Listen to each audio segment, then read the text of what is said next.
19வது நாள்.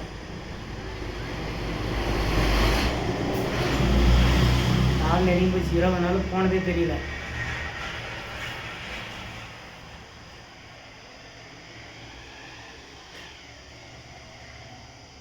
நான் டெய்லியும் சொல்கிறது தான், இது தமிழ்நாட்டில் ஒரு தறித்தொழில் நினைத்தனால நீங்கள் யாருக்குமே தொழில் இல்லாத போச்சு.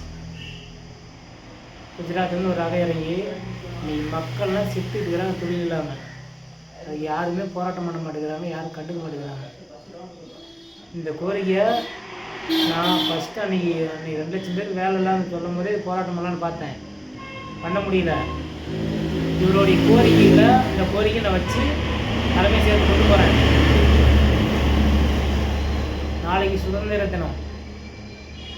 நிறைய பேர் உங்களுடைய கோரிக்கையை கொண்டாந்து எனக்கு கொடுங்க, நாளையிலேருந்து வாங்கலான்ட்டு இருக்கிறேன். உங்களுடைய மனுவை என்னென்ன 60 நாள் இருக்குது, இதை வாங்கிட்டு அதெல்லாம் சேமித்து தலைமை செயலகத்துக்கு கொண்டு போய் அந்த மனுவை நான் கொடுக்குறேன். கண்டிப்பாக கொண்டு போய் நிறைவேறும். எங்கேயே கொடுக்குற நிறைவேறல, கண்டிப்பாக தலைமை செயலகத்துக்கு போனால் நிறைவேறும். நீங்களும் மனு எழுதி வச்சுருங்க. நாளைக்கு அவங்க ரெடி பண்ணலான்ட்டு இது மேலே வந்து கண்டிப்பாக வாங்குவோம். ஒவ்வொரு ஊர்லேயும் நம்ம ஊரில் அப்போ என்கிட்ட கொடுங்க. நான் இந்த தரம் போகிறதோ அது நாசம் கொண்டு போய் ஒரு 10 கோரிக்கை 1000 பேர் கொண்டு போய் ஒரு 10 கோரிக்கை நிறைவேற்றினா கூட எனக்கு சந்தோஷம்தான்.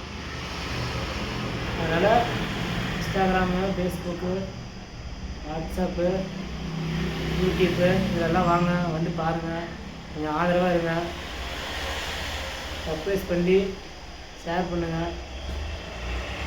எனக்கு அசிங்கமாக இருக்குது. நான் இது மாதிரிலாம் மற்றவங்க கேட்கும்போது நான் நினைப்பேன், நான் இவரு கேட்குறேன், எனக்காகலாம் ஒன்றும் கிடையாது. பண்ணுங்க, பண்ணிதான் ஒன்று வழியே இல்லை.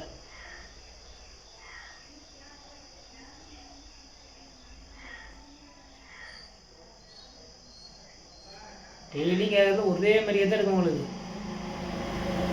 வேறு என்ன பேசுறது? 400 கிலோமீட்டர் போகணும், சிம்பிளாக தான் தெரியும்.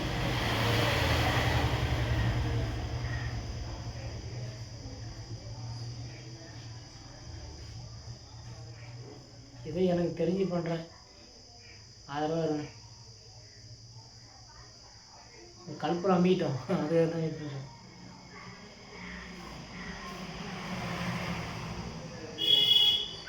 ஓகே, வணக்கம், ஜெய்ஹிந்த்.